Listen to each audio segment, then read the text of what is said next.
Hello, everybody, and welcome to Professor P's podcast. I'm Natasha Palumbo, aka Professor P. I'm known for evoking the essence of spirituality by bringing the energetic fire, activating the mind, and speaking the truth. I'm so honored that you are here with us today. I thank you for joining. This podcast is focused on entrepreneurship, empowerment, and energetics. You're going to find a wealth of information inside, guest speakers, and the elixir, a dose of energetic power. So let us join in on today's podcast. Hello, everybody, and welcome back to Professor P's podcast. I'm so excited. You guys know I stay uberly excited for all of you to join us. So thank you for joining us today. Thank you for my new listeners, all the new listeners out there. I'm giving you big loves. Thanks for joining in with us. Thank you for all my listeners who's been with me since the very beginning. I'm so grateful to see how much the podcast is growing and how well it's being received. My heart is just so full. I'm bringing you another guest speaker today. I'm so excited to be able to bring you this guest. Today, I'm bringing you Michelle Honath. She is the owner of Wildflower Daydreams. Wildflower Daydreams was born out of her love for fashion and the outdoors. She is drawn to boho styles that fits her adventurous spirit. She grew up in Sacramento, and after high school, she moved to Southern California. She studied fashion and merchandising at Cal Poly. While there, she interned for some of her favorite surf brands. Woohoo! A little surfer in the house, such as Roxy and Billabong. After college, she worked in swimwear product development for a mass retailer. Then she moved back to Northern California and worked in product development at Old Navy. Now she is back in Sacramento, chasing her dreams as a boutique owner and fashion blogger. Michelle, thank you for joining me today. Welcome in. I'm so glad that you're with me. So listen, why don't you tell us a little bit about your story, a little bit about your backgrounds, and let's just start there, Michelle. Thank you so much. For sure. Thank you so much for having me. I'm so excited to be on this podcast. This is actually my first time on a podcast ever. Let's go. I listen to podcasts constantly, so I'm so excited for this. So to start with my journey, kind of in my bio, it said I went to school studying fashion. I didn't always want to work in fashion. I actually was in a band in high school and loved music. And it kind of was like, I love fashion. Like, how can I bring that into what I'm doing full time? So I went to Cal Poly Pomona in Southern California to study apparel merchandising and management. And I also minored in marketing. And while I was there, I kind of went in being like, okay, well, I'm going to be a buyer. And then I decided I didn't know how I felt about buying. So I went into product development. And I kind of combined the two with the boutique. Nice. But while I was there, I did a lot of internships. I worked at Roxy and Billabong. For me, my whole dream was moving to Southern California, learning how to surf, being by the ocean. I really loved that free-spirited style and just the overall, just the vibe, like the surf vibe. So that's really what I was going for. And I just loved being at those brands because they taught me it wasn't just all about the fashion. It was about the lifestyle that went with it. And for me, a lifestyle brand is kind of like how Wildflower Daydreams came to be. I wanted it to be not just about the fashion, but kind of about the spirit behind it. As in, like a wildflower, it's wild and free and it grows, in maybe places it might not be able to, and it's inspired by my love of the outdoors. So, I started thinking about these ideas of, I really do want to start my own business, but I was just finishing up college and I thought, okay, well, I'm going to go down this corporate track for a little bit. So right out of college, I ended up at doing product development for a mass retailer. So it was a company that did private label for Target. So I was working on their exhilaration swimwear line, which was really cool for me because I grew up wearing exhilaration bikinis. Wow. That was the thing. That's so cool. Oh, thanks. And, after about a year there, I was like, I'm missing my NorCal roots. I'm an avid snowboarder. So a big snowboarding trip kind of prompted this whole move in me. I was like, I need to get back to where I can spend more time outdoors. Because for me, that's like a big driver personally, that's kind of where I feel most, at home. So I moved up to the Bay Area. In Sacramento, there aren't a lot of fashion jobs. So Right. God love Sacramento. Right. oh yeah. So San Francisco is where I started working at Old Navy. I was doing product development. I was an assistant manager for knits. So I helped do all the graphic tees, the women's graphic tees. So that was awesome. And from there, I decided, okay, corporate life, it's been great, but I still really want to start my own business. In the back of my mind, kind of throughout college, I just knew that's what I wanted to do. But sometimes it's like it takes doing things you don't love to get there to say, that's the right path for me.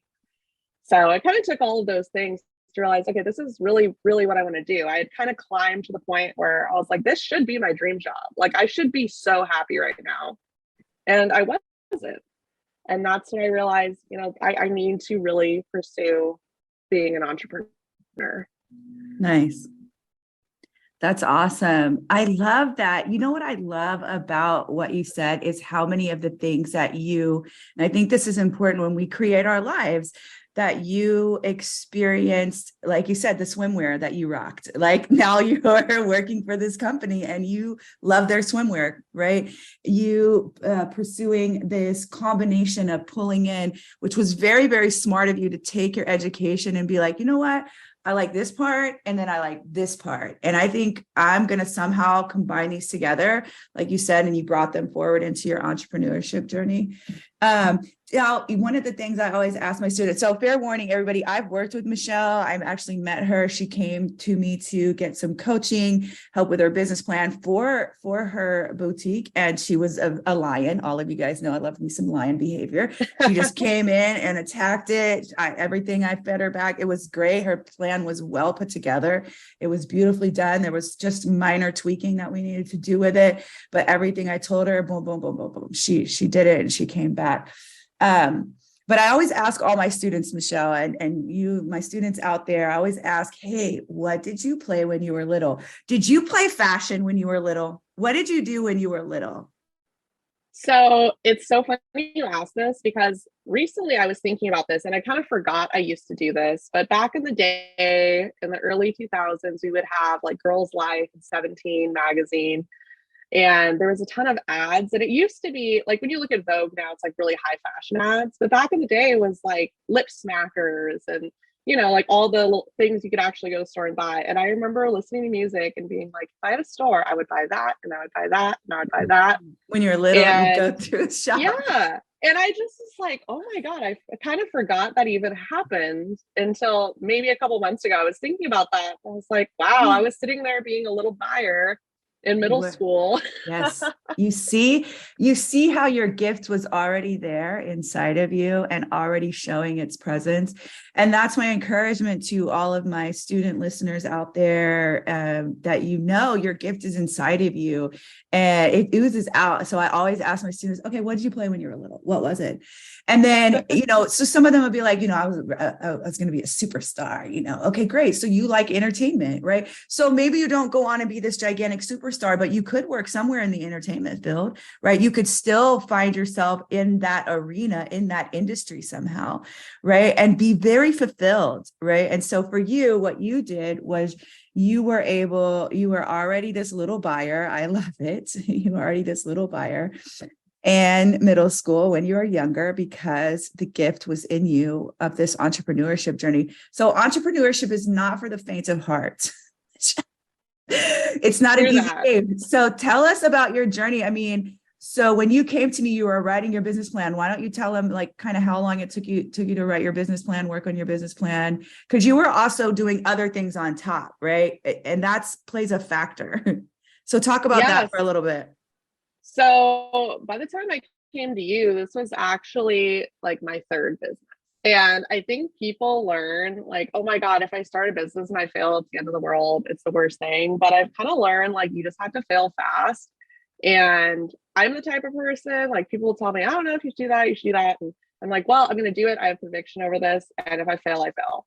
So right after the job in the Say Bay that, wait, Area, hold up. Let that have space right there. Go back, rewind the tape. Say that part again, Michelle. I think that's so important what you just said. yeah, I think it's important. If you're going to fail, just fail and it's fine. Like, you'll learn things.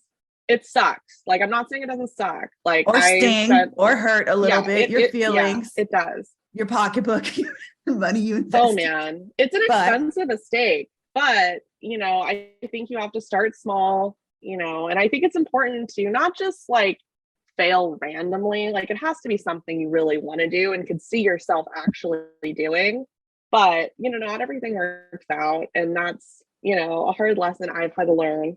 And so when I first left my corporate job, I moved back to Sacramento, and I literally didn't have a job. And my whole plan was to grow an online t-shirt brand. So, mind you, my background was working at Old Navy making graphic tees for women. So I did have a background in it, but it was way harder than I thought. I had a business partner at that time. That's not for everyone as well. That also comes with its ups and downs. And for us, we launched in 2019. And you guys know what happened in 2020. yeah, So it was a upside difficult down. time because we kind of pulled all of our savings, which wasn't much. We launched with 6 designs, which looking back, I was like, we probably should have had more. She had a background in marketing and so did I. And we did our best. And on paper, it was a really cool idea, but it just like, we did pop-ups and that was the big way to get our name out there. And then in 2020, that was done. Yep. So after a couple months of just, hemorrhaging money and just deciding, okay, like maybe we need to get real jobs. And at this point, we both had, we decided to close up the brand. And, that's not a story I share very often, but I think it's important because with that first business I started, I learned how to incorporate my business banking, accounting, everything. Like, I had to learn it all. Yep. Great lessons. For me, it's like I went to school for fashion, but it was like how to be a corporate fashion person. Nothing about it was small business. And even going from, I did t-shirts at Old Navy. We were buying 2 million units. I wasn't buying 100. So it was kind of relearning everything in a small business lens, which was really challenging for me, but I'm really glad I did it.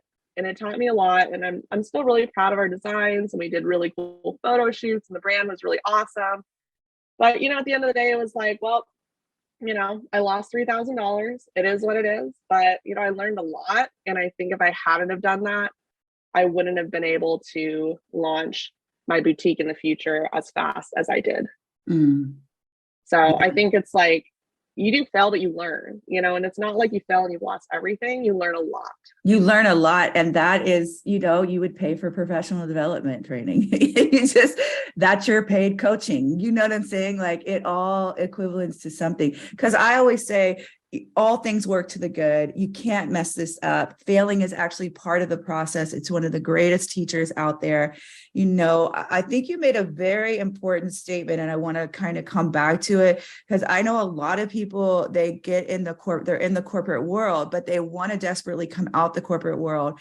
And it's a lot different, everyone out there, when you come out the corporate world and into small business world and into entrepreneurship. They're not equivalent. They're not the same. They work completely different. Now, there's some wonderful tactics that you can learn in corporate business, like strategy and meetings and structure. There's some really good structure points. I have a corporate background myself. I was an office manager for a dental implant corporation when I was 21 years old. So I started very young. They were like, we don't know who you are, but you are going to be one badass woman one day, Natasha, because you just spin circles around us at 21 years old. And I was like, I don't know. I just kind of, I'm a lion, listen, didn't know that I was a lion at that point, but there's so many fundamentals. And I still base a lot of like my structure. I still think about when I think about structure and I think about some of the qualities I took from corporate at my younger days, which actually helped me. I still implement those, right? You'll see me carrying around a black binder and I'm still a planner and there's still very set structured points. However, Entrepreneurship and small business is so much different. There's a cost consciousness with 1,000 items versus 100, and what the profitability is going to be with 1,000 and what the profitability is going to be with 100. And there's also the factor that corporate can buy 1,000 and you can barely get your 100 out the door. You know what I'm saying? You got to figure that, there's so many elements, and that's just one example. But I think it's really important, everybody, that you take into account that you don't take corporate knowledge, all corporate knowledge with you into small business, and that you either learn on the job, on the entrepreneurship road, right? Or, right, you go out there and take those courses. I know a lot of people come to me to take my entrepreneurship empowered course. They come and learn through the startup, right, to get that information. And I'm very big on promoting that kind of thing. So I love that you learned so many lessons. What do you think? Now you're real fresh here. So talk about where you're at right now, and like, how's it been, and where do you feel yourself, like your highs and your lows about right now with your boutique, and even the fashion blogging, because that feeds in, because you do the blogging so they could connect in. I had my students do a blog this semester. They loved it. It was fantastic. They're so cool. So tell me about that. Yeah, so I'm gonna keep it real with you guys. So I've had my boutique for a year and a half, and it's been awesome. And the last 2 months, I opened a brick and mortar right before the holiday season, and this has been in the works for the last year. There was like a lot of delays and a lot of things that happened, and I'm in the process. I haven't even announced this to my my peeps yet, but I'm actually going to close down my brick and mortar store and focus on online.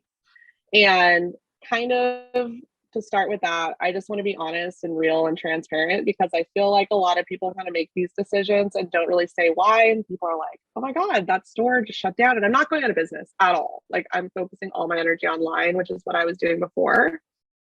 But I think it's important because I realized the last couple of weeks, like there was a lot of things leading up to this. I wish I would have listened to my gut more. And it kind of was telling me the whole time. And I just was so, like Natasha said, I'm a lion. I go after it. I want to do it. Set on my mind. When I came to her over a year ago, this was the mission. Accomplish the mission. But there was a lot of setbacks. There was a delay, economy. There's a lot of things you can't control. And for me, when I'm saying fail fast, like I do think it takes a while to get a brick and mortar up and running, but also it's the holiday season. This is supposed to be like your bread and butter, making all the money. And when I open the doors, I'm like, something's off. This is off. So for me, I've decided to pivot and fail really quickly. And as much as I just want to like never tell anyone this happened, I think it's important to acknowledge it happened. So because important. I think we all, in your business, you're going to decide to do things that don't work. And for me, why I decided to do this is 2021 was like the best year for retail ever coming out of COVID. But we slowly realized coming into this year, like that wasn't normal. And now we're kind of getting back into normal. And for me, I was growing pretty fast online. I was doing a lot of local markets. And in my head, I was like, that will translate perfectly to a brick and mortar. Now, as I still have the brick and mortar now, I've noticed what's working. My online sales are still working. And I'm still doing pop-ups, and those are doing really well. So I know it's not my product or my marketing or anything like that. It's that people are not like getting in their cars and driving specifically to a store. But like when they go to events, it's still an experience. They're going to the event, they're shopping. When they're going online, they know me, they follow me on social. And even to look further into the data of what's working, what's not, half my online orders are from Sacramento, and that's where my store is. So I'm like, okay, well, I have the store. I'm paying all this overhead. Like, what can I better use this money for to like really grow? And I think for me too, it came down to like, why am I an entrepreneur? Like I came to have more freedom, more flexibility, more just like happiness.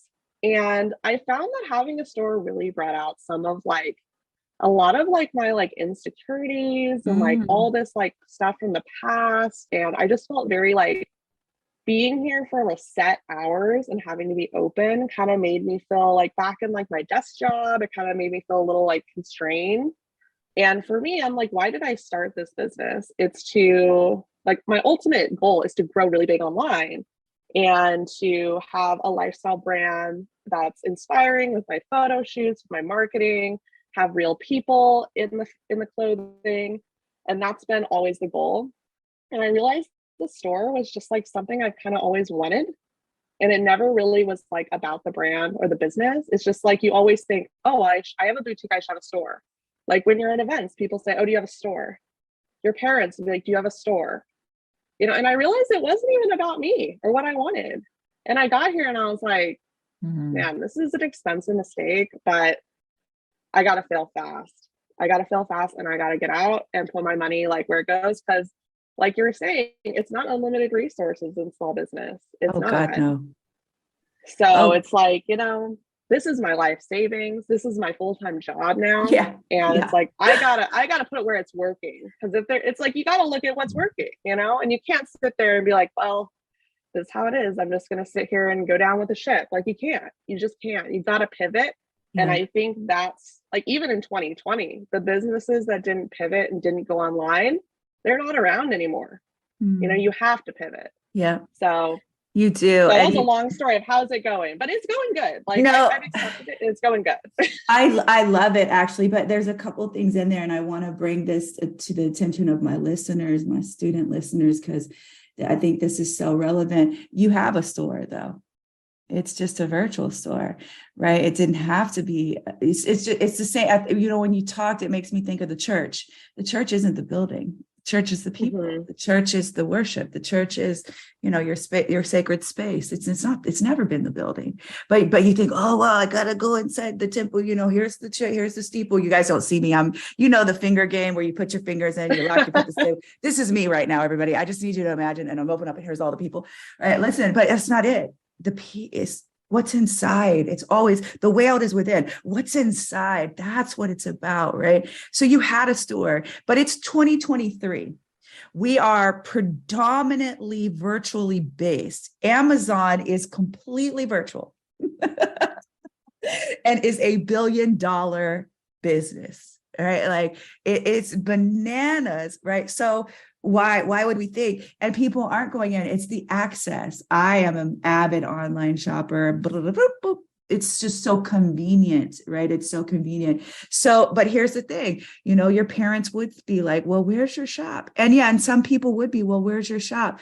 However, there's going to be a lot that just want to get you online. And that's where your money was mainly coming from too. And you targeted down to realize it's right here in Sacramento. So making the decision to be like, how can I take this money and invest it more wisely is an incredible growth moment for you, right? So I am giving you acclimates and kudos for that right now, because that's so important. And it is a hard thing to bite. You're like, because again, your little shopper had probably a dream of a store, and you had a dream of a store. And I remember that being in your plan too, that was part of the process you were going towards. So I know that was there. And I know we get into this belief system. See, that's what's so important about belief systems, is which ones really make sense and which ones are really yours, or which ones are kind of programmed in you from societal beings and societal perspectives, or parental perspectives, or just this. Right. We get to move all of those layers off, right? You get to design this how you really feel like it's supposed to be designed. And you get to do that. You get to be like, you know what? I'm closing my shop today. It's just what's happening. I'm closing it. I'm going to put this money in better use. And you stay confident in that. You stay confident in that belief system, and you move forward in it. And again, I really appreciate that growth moment for you, because that is not an easy decision. I'm going to tell you straight out, we all have egos, and that one hurts the ego for sure. That one hurts your feelings. Like I said earlier, it hurts your pocketbook, and it takes a person. However, what you didn't do, and it's the same thing with misery. You didn't stay in misery. You didn't stay in despair. You got up. You felt your feelings. You felt them all the way through to free them. And this is something that I've mentioned in my previous podcast, is feeling those feelings through and freeing them from your body. And you got up and you said, let's go again. Let's start again. It is the analogy of a boxer, right? I mean, they might get knocked down, but they're going to get right back up. And that is so great because now you can do so much more for the brand. And I teach from an energetic standpoint. So everybody knows that it's always about the energy of your creation. So if you're feeling disgruntled, it's going to produce that type of energy, right? But if you're coming to the table with this excitement and this energy, and you're so excited, that fruit's going to produce that too, right? And you feel confident in it, right? I totally agree. And even yesterday, it was like, I made this decision about a week ago. So it's very fresh, it's still in the works of closing things up and figuring everything out. And it's one of those things. It's like, I took yesterday morning off. I had my wonderful mother-in-law cover the shop. And I actually sat home and I was focusing on brainstorming and things I like doing. I was sitting with my dog and I had my coffee. Because for me, like, I try to work like in the times that I'm most energetic. So for me, that's the morning is my like energy time, ideas. That's when it's coming out. So I try to kind of like set my day up that way. And I just realized I was so damn happy just like figuring out things that were working. And I realized that part of it is energy. And I'm learning so much lately about just like the vibrations you're putting out and then even the vibrations like near you. And I kind of realized before I came into this space, I was like, there are things that are not aligning with me here. But I was like, well, it's on my list. I got to do it. And I just pushed through and I ignored those things. And that is the thing that got me. Because it's like, I noticed myself kind of coming to work like the first week or so. I was like, great, this is wonderful, because it's like you've always dreamed about it. And then I found myself being like, I don't really want to drive to work. And I felt myself being like, ugh. And then on my days off, I felt great. And I was like, this is bad. This is your entrepreneurship journey. And you cannot be in this. Like, what is not working? And I just realized it's like the sitting here all day, like waiting for people to come in thing, even though I'm working on stuff, I'm being productive. It's not like just the energy of it. It's like sitting at home doing these things or even another office. That's totally different. But for me, I could kind of feel like it's one thing when it's online. You don't know when people are looking online and not buying. But when they come in or don't come in and you're sitting here all day on a weekday, just plugging away on social media for 8 hours, that kind of like over and over was becoming like a rejection in me, which you can't take it personally, but you do a little bit, So absolutely. I just realized I was like, for my mental health, this isn't working. Like the vibes are not working. The money is not working. And then you got to realize, like, at what point is this like, is it this dream, this perfect little dream, or am I going to like be realistic? Like, I gotta be happy. And if I make this work, great. But like, am I going to bankrupt myself doing it? And I think that's a decision you got to make in every business. Where are you going to pivot and where are you going to change? And you also got to remember, like, why did I do this? Like, I did this for flexibility. And like, what are the things I like about my business? For me, I love buying. I love going on trips and buying things. I love the curation. I love my photo shoots. I love the online marketing. And I realized none of that relates to an actual physical store. Like, I do all of that online. Kind of how I got to this decision. I think it's so important to focus on what you love doing in your business and see how you can grow that part of your business, because at the end of the day, like, that's why you became an entrepreneur. Like, if you love the photography or if you love the merchandising or the marketing, whatever the purpose is that you really love behind your business, that's what you want to focus your energy on. And, at the end of the day, once you grow, you can hire out the rest. You can't do it maybe in the beginning, but you just want to keep what you're doing to the things you love doing, because at the end of the day, that's why we all are doing this, because we want to live a life that we love doing. So, you said something too, and you didn't listen to your gut. That gut is the second brain. It's actually a bigger brain than our brain sometimes. Like, we don't listen to it. The signs were there, but you weren't really honoring, your body. You weren't honoring what you were feeling, and you just pushed through. And that's another thing I tell people all the time. Stop doing that. Your gut is so intelligent, man. Your gut is so, so smart, right? And now you'll know to listen to your gut, won't you? Now you'll be like, no, I'm feeling something off here. Doesn't, right? I love that you talked about rejection too, because that's what happens. is nobody's coming in. And like you said, you don't see that online. You don't know when people are looking and when they're not. So you have no information. You have no, so out of sight, out of mind, right? But in sight, in mind, now you're sitting there, nobody's coming in. You are like, I'm a failure, but you're not. Right? It's not it. You're using the wrong medium of sort, right? That's the wrong platform. You are more successful over here in this platform. And that is why I encourage people to not compromise. You are compromising. You are compromising your mental health. You are compromising a bit of your soul. You are compromising your gifts and your talents. That's not where your talent lies. And so your talent was being compromised because you weren't what I call the zone of genius all the way. You were in the zone of competence or incompetence even a little bit, because some of those areas are not where you fit your zone of genius.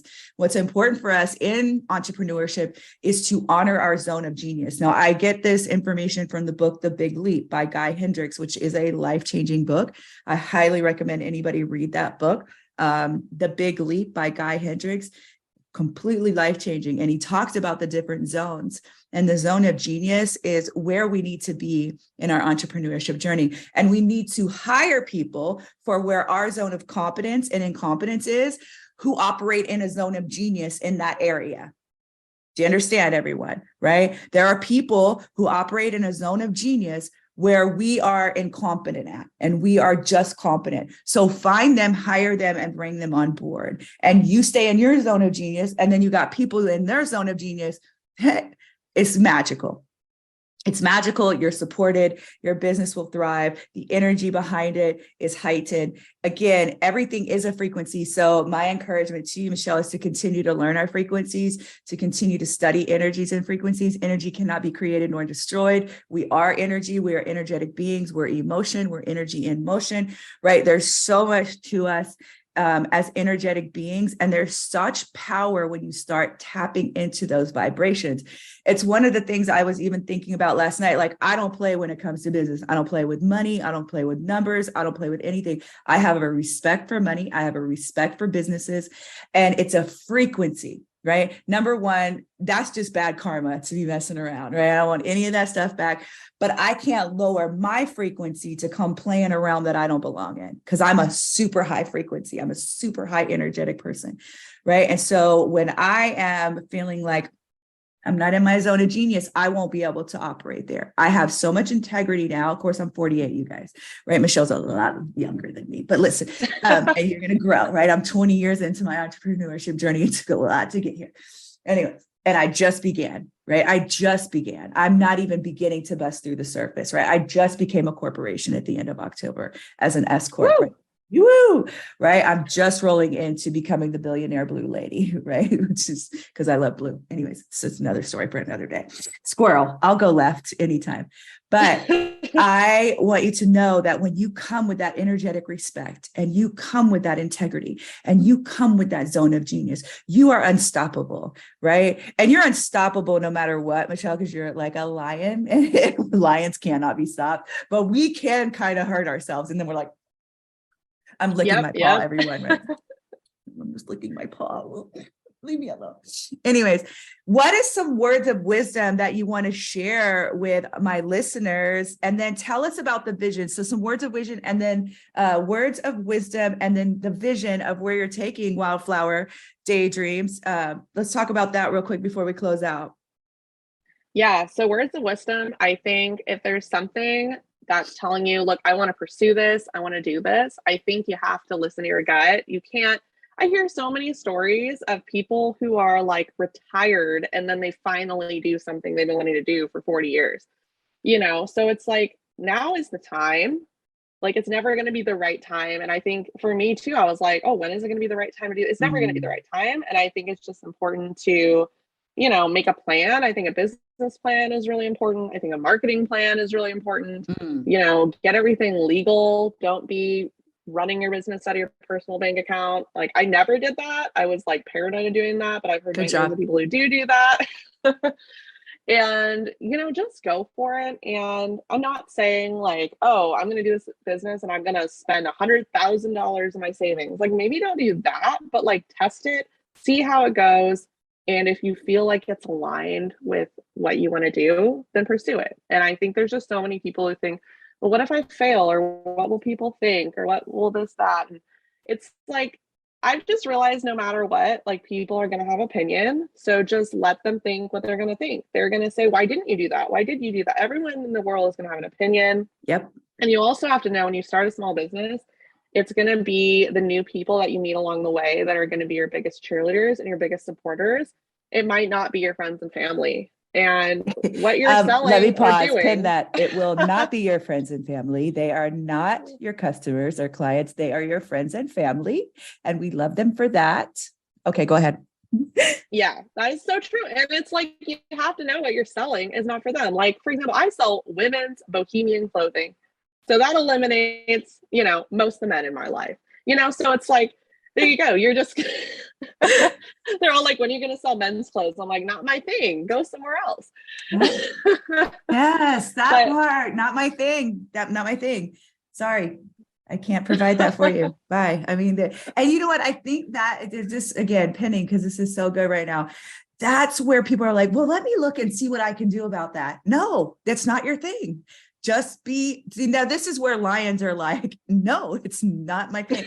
Like because we can be a little harsh right there, but yeah, I like that. I like it. Mm-hmm. And I think it's important too, in that going down that vein, it's like, you can't please everyone. You can't have something that's for literally everyone. And I think people want to please everyone. And no matter what you do, you can't. And then I think if you have a brand that is literally for everyone, that's not going to work. Like, you're not Walmart, you're not Target. No. Like, you have to pick a lane, and you have to have a way that you're looking at things through your lens that makes it your brand. Like, I see so many boutiques that are just a trendy online boutique for women. I'm like, what does that mean? Like, what do you sell? Like, is it good quality? Like, what's your style? And I think it's really important to have a perspective. Like, are you a Western boutique, a boho boutique, a preppy boutique, a designer boutique? Like, niche. You need your niche, and you have people who love that. And that's the thing with Wildflower Daydreams. People love the bohemian style. Like, for me, I kind of look at like Anthropologie and Free People, but like more affordable. Like, my stuff's not cheap, but it's really good quality, and it's not like $300 for a dress, So I think that's what people love, is you can get that lifestyle aspect of it. You can bring all your imagination to life through your brand, and it's something you're passionate about, and you find a customer base who loves it.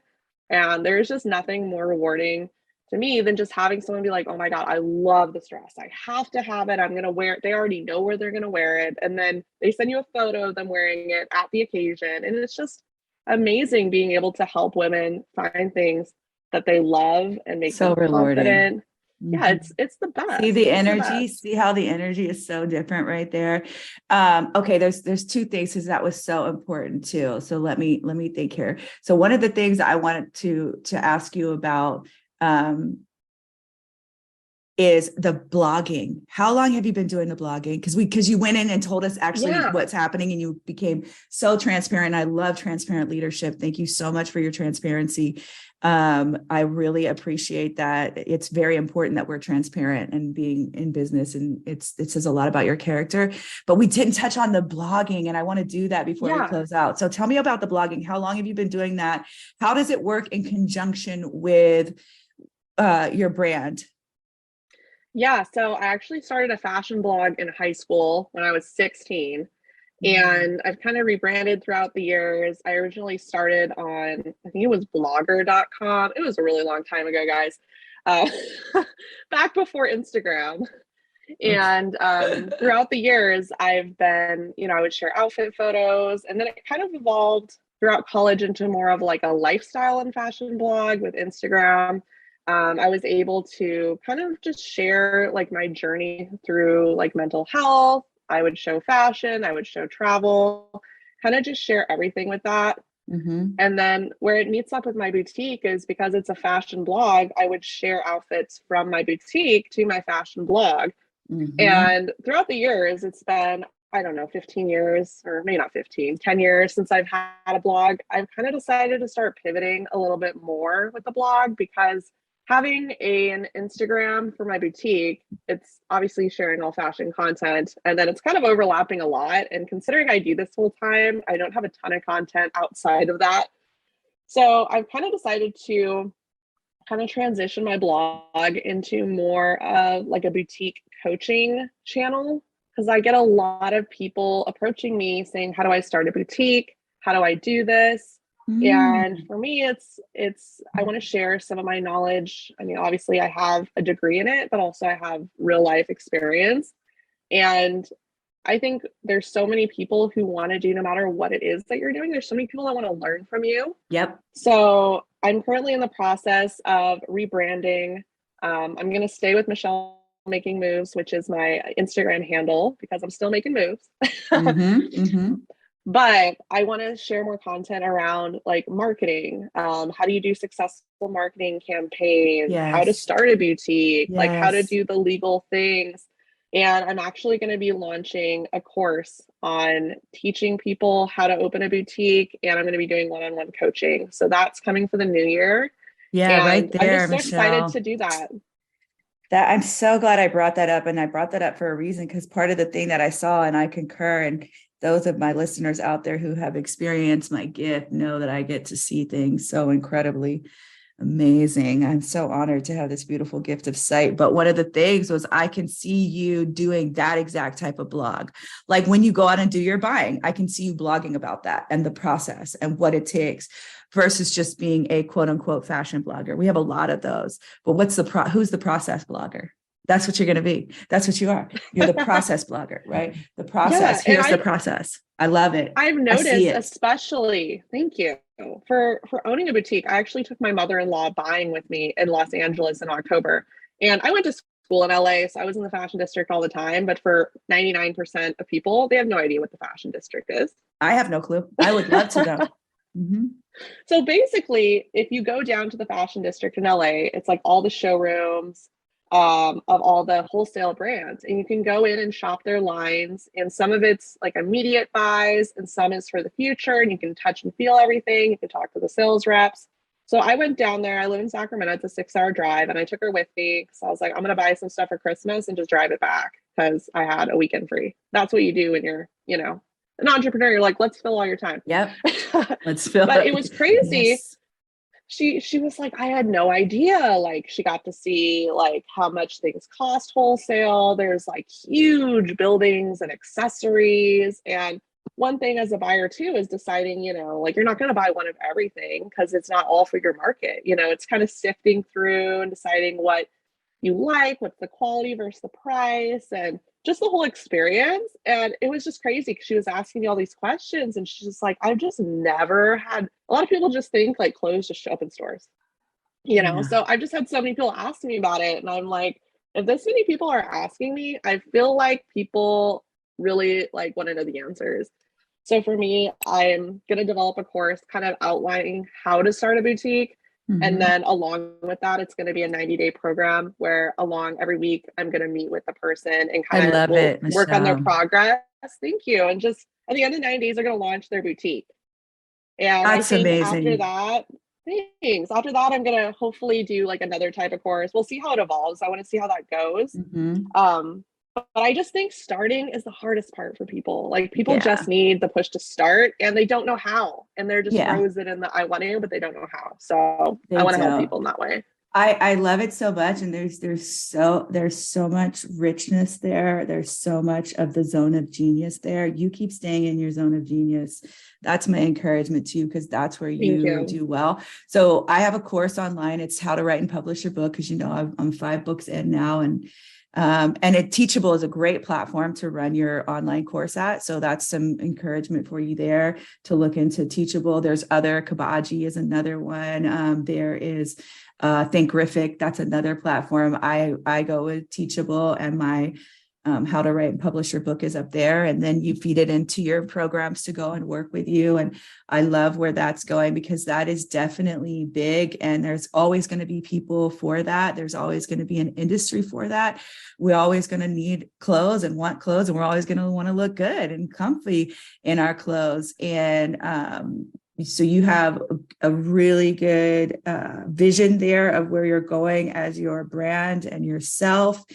And I'm very excited, actually, because like I said, I saw it. I said, oh, I see the blog happening in more of a process way. So that's why when I talked about it, when I brought it back up, I was interested to hear. And I was like, oh, yeah, that's what I see. That's exactly what I see. So I see it, which should give you confirmation just in your heart to know that, number one, it's already done, because that's quantum physics. Here we go back to my quantum physics lesson, which, mind you, is one of my very highest hit podcast. People love my quantum physics. I even had a doctor be like, I loved it. I said, oh my God, I hope you did, because I wasn't sure. Anyway, it's good. When your doctor approved, you did it. Oh, yeah. But quantum, in quanta, everything already exists. It's already there. That's why I can see things, because I have an awareness, and I also have a deep understanding of quanta, and I see it, and I see these things, and I can see that I can continue to see you being this amazing buyer. The energy you're creating, that's my encouragement to you, and my encouragement to everyone. You are going to produce the life you energetically create, whether good or bad, right? You're going to produce the business that you energetically create, whether good or bad. And it all plays in a part. And your character is rooted in your belief system. So what is your belief system saying? Because that's what your character is going to be. And your character is what's going to lead the way. And what leads the way is going to present itself to the people before you, who are going to be attracted to your character. Not always, they'll come for your brand and your product, but your character draws them in, because they can feel that and they can radiate, and I think about the women who you learn your customer, and you learn who they are, because you are so niche, because you are so niche down, right? You're able to then custom clothing. When you're out at the fashion district, you're like, oh, I know who customer this is for. This is an immediate sale right here. I know what they love, right? This is what's so amazing about it. And I love that you're moderately priced. I love that you are getting a target of people who necessarily can't afford that high end, but aren't going to lose the quality because they have to pay a little less or need to pay a little less. I always love that, because I love when people show like the same thing and it's like 25 for this, 75 for this, and they are identical. Like, that's the truth, right? And so I really appreciate what you have there. I love where the vision is going. Again, because I've worked personally with you, I know that you're unstoppable. I know that you continue to take these lessons and you learn from them, and then you go earn from them, right? And my encouragement to you is to keep staying in your zone of genius. Now, tell my listeners how they can find out about you. I'm going to link all that information, but give them the last little bit of contact information for you. We'll have it all linked along with her bio. And I definitely want all of you to connect with her. Go show her some mad support and love. Share out this podcast and share the wisdom of all that she has given to you. But tell us, Michelle, and any last closing words. All right. Well, first of all, I want to say thank you so much, because I have just been feeding off of your energy, and I've been learning so much about energy and just reaching out and taking it. And this has been like my theme the last month. So the fact that you are so into this for this podcast, and it's my first podcast, and it's been all the podcasts I've been listening to, meant to be. It's meant to be. Totally. So it's just been amazing. And I'm like ready for whatever comes next, because I can feel your love and your energy, and it's just amazing. Where to find me? So for my boutique, you can shop at wildflowerdaydreams.com. I'm also on Instagram, TikTok, Facebook. It's shop Wildflower Daydreams. And then if you want to follow along with my fashion business journey, you can follow me on Instagram at Michelle Making Moves. And if you have any questions about learning how to start a boutique or anything like that, feel free to email me at michelle@michellemakingmoves.com. So it's been really awesome on the podcast this morning, and I'm just so excited to connect with everyone. And yeah, thank you so much for having me. You are so welcome. Mad love to you. I'm so proud of you. You are definitely one of my clients, one of my stars. And I am really proud of the work that you're doing. And it always warms my heart to know that I've been able to have some bit of touch and feeding of your soul and your journey along the way. I think that's the beauty of how we grow in entrepreneurship, and you'll do the same thing. You'll invest in others. And that's the greatest gift, is to give into others. And then they go out and give. And then that's the ripple effect. So thank you for being part of my ripple effect today. I'm so glad I was your first time podcaster interviewer. Yay to much more of those in the future. Thank you so much. And as a side note, I have to say this because Wildflower is very significant to me. And listen, here I go, you guys. Listen, this is the last I got to tell, and then I'm going to give you a little homework and we're going to close it out. But I used to have a crush on a guy in high school, and his band was called Wildflowers. And so it was everything to me. Okay. So I can remember when you showed up with the Wildflowers, I was like, oh my God. Wildflowers. Anyway, so that's okay. Let me get my life together, guys. Homework, everyone. I want you to connect with Michelle. Please get out there and learn about her. Connect with her organization. Go and check out the work she's doing. Follow her on Instagram. That's your homework right there. That's all there is to it. Thanks, everyone, for listening today. I hope you received a lot out of that episode and are feeling energized and ready for whatever lies ahead. If you did enjoy it, I'd appreciate it if you'd share it out. Thank you in advance for doing so. Please also connect with me on social media, Instagram, LinkedIn, Facebook, Natasha M. Palumbo. And until next time, be encouraged, be empowered, and as always, be well.